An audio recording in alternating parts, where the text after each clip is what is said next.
चलो बच्चों, आइए प्रश्न को पढ़ते हैं और समझते हैं। एक खगोलीय दूरबीन के नेत्र लेंस की फोकस दूरी 10 सेंटीमीटर है।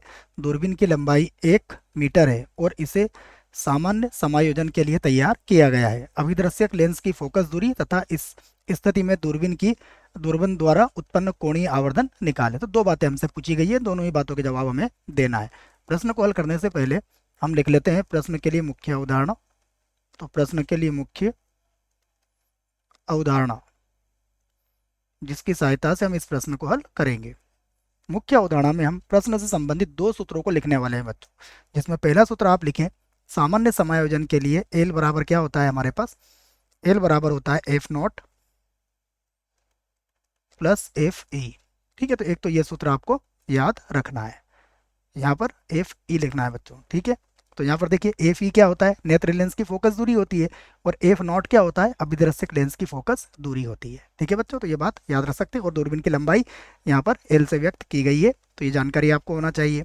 एक और सूत्र का प्रयोग करेंगे जो क्या होगा बच्चों, कोणीय आवर्धन के लिए। कोणीय आवर्धन का जो सूत्र होता है वो भी मैं लिख देता हूँ। कोणीय आवर्धन, कोणीय आवर्धन, देखिए कोणीय आवर्धन के लिए जो सूत्र होता है वो होता है माइनस एफ नॉट बटा एफ ई। तो इस सूत्र की सहायता से हम इसका कोणीय आवर्धन भी निकाल देंगे। और जो जो दिया है सबसे पहले उसे लिख लेते हैं, अर्थात यहाँ से हम इसे हल करते हैं। वो लिखते हैं जो दिया है। सबसे पहले देखिए क्या गया है, दूरबीन के नेत्र लेंस की फोकस दूरी 10 सेंटीमीटर है, अर्थात हमें एफ ई का मान दिया गया है, कितना है, 10 सेंटीमीटर। केवल सूत्र याद होना चाहिए बच्चों इस प्रश्न के लिए।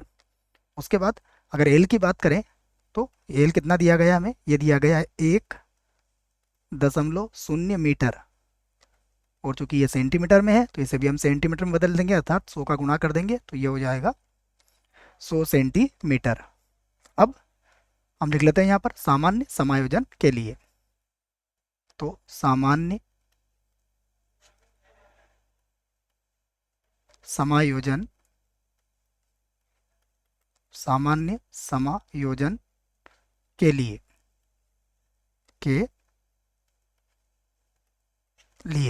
देखिए सामान्य समायोजन के लिए हम सूत्र कौन सा लगाते हैं, जैसे मैंने लिख दिया है इसको मुख्य उदाहरण में। क्या होगा ये, एल बराबर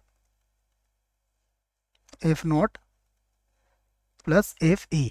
एल का मान कितना दिया गया है, 100। एफ नॉट हमें ज्ञात करना है और एफ ई कितना है हमारे पास, ये है 10। तो 10 को बराबर किधर ले आइए आप, तो एफ नॉट बराबर कितना हो जाएगा हमारे पास, ये हो जाएगा 90 सेंटीमीटर।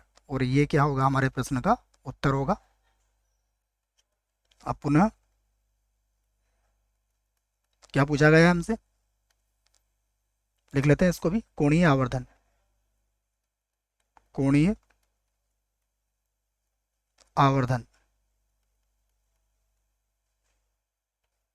तो कोणीय आवर्धन के लिए सूत्र क्या है, ये होता है माइनस एफ नॉट बटा एफ ई। केवल सूत्र याद रखना है आपको। तो माइनस ये हो जाएगा 90 बटा 10 बराबर कितना हो जाएगा, -9। तो इसका मापांक या परिमाण ले लेंगे, कितना आ जाएगा, 9। ठीक है बच्चों, ये तो माइनस चिन्ह किस बात का सूचक है, माइनस चिन्ह केवल इस बात का सूचक है कि जो हमारा जो अंतिम प्रतिबिंब बनेगा वो क्या बनेगा, उल्टा बनेगा। ठीक है, लेकिन हमें कोणीय आवर्धन निकालना है तो हम इसका धनात्मक मान ले लिया, या फिर संख्यात्मक मान इसका हमने यहाँ पर ले लिया है। तो ये हमारे प्रश्न का अगला उत्तर भी आ चुका है। आशा करता हूँ बच्चों प्रश्न का उत्तर समझ में आया होगा। धन्यवाद।